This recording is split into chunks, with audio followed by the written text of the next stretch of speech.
A while back, there was a boy named Jackson. Jackson lived in a struggling town called Oakhaven, Kentucky, tucked deep in the Appalachian Mountains. He didn't have the newest sneakers like the other kids.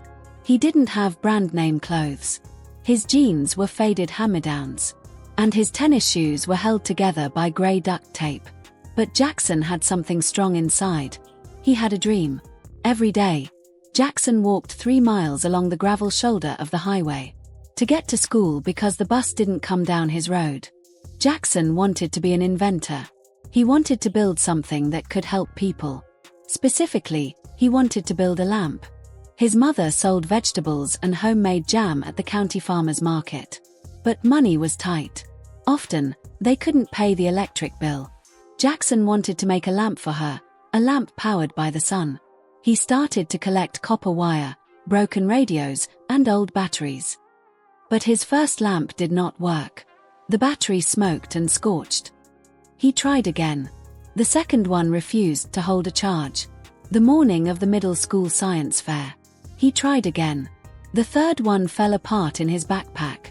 One boy sneered, "You should just stick to the flea market with your mom. You're never going to build anything real," said another. Jackson felt a lump in his throat. He wanted to cry. But he did not stop. He did not run away. After school, Jackson went to the public library and checked out books on electrical engineering. He read stories about Thomas Edison and Nikola Tesla. He wrote notes in a spiral-bound notebook. On weekends, he walked to the local hardware store to talk to an old man named Mr. Henderson, a retired electrician. Jackson asked questions.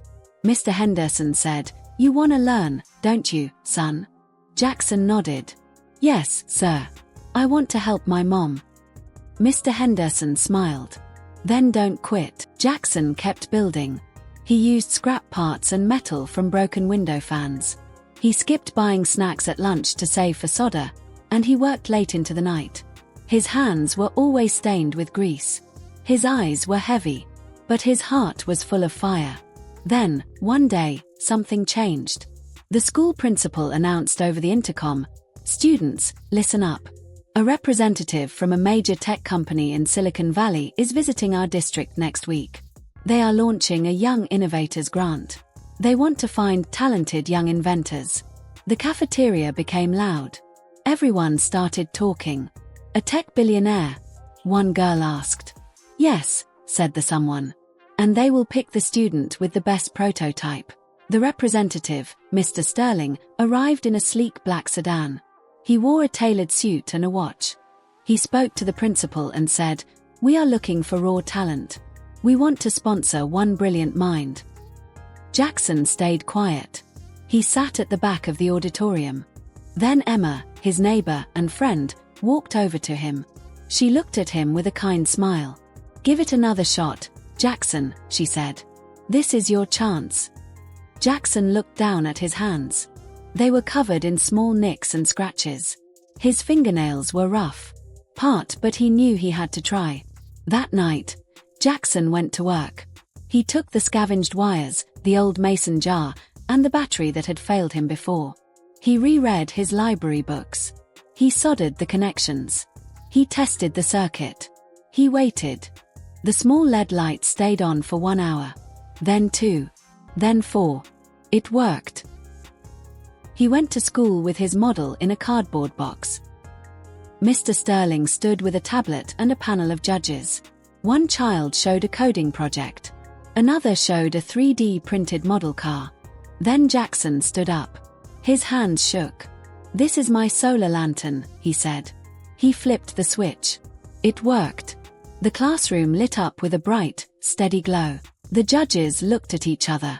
Mr. Sterling walked up to him. "Where did you get these components?" the man asked. Jackson cleared his throat. "From the recycling center and the trash, sir." Mr. Sterling was quiet. Then, a genuine smile broke across his face. This is exactly what we are looking for." Jackson won the grant. The Oakhaven Gazette wrote a front-page story about him. The tech company gave him a full scholarship to a prestigious engineering academy.